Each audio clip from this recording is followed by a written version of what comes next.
Lok Sabha election کے دوسرے مرحلے میں 88 نشستوں پر ووٹنگ پرامن طور پر جاری۔ ملک میں جاری لوک سبھا الیکشن کے دوسرے مرحلے میں جمعے کی صبح 7 بجے 1 درجن ریاستوں اور مرکز کے زیر انتظام جموں کشمیر میں 88 حلقوں میں پولنگ شروع ہوئی، جو پرامن طور پر جاری ہے۔ الیکشن کمیشن آف انڈیا کے مطابق دوسرے مرحلے میں 7 کروڑ 8 لاکھ خواتین اور 5,929 تیسرے جنس کے ووٹر زمرہ سماعت 15 کروڑ 88 لاکھ سے زیادہ ووٹرز تقریباً 1,66,000 پولنگ اسٹیشنوں میں 1,202 امیدواروں کی قسمت کا فیصلہ کریں گے۔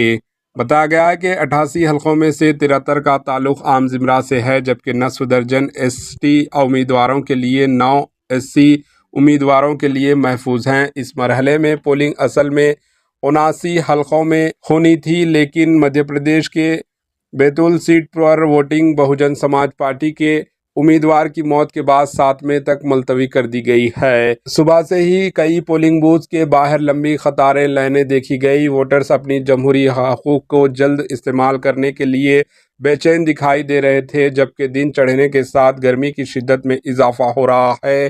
اس مرحلے میں جن اہم امیدواروں کی قسمت کا فیصلہ ہوگا، ان میں کانگریس لیڈر راہل گاندھی، ششی تھرور اور بی جے پی کے راجیو چندر شیکھر، بالی ووڈ ایکٹر بی جے پی کی ہیما مالنی، چھتیس گڑھ کے سابق وزیر اعلیٰ بھوپیش شامل ہیں۔ ڈی کے سریش اور تیجسوی سوریا بنگلور ساؤتھ کی قسمت کا فیصلہ ای وی ایم مشینوں میں بند ہو جائے گا۔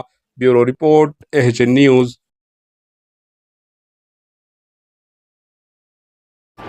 AHN نیوز کو لائک کریں، شیئر کریں اور سبسکرائب کرنا نہ بھولیں۔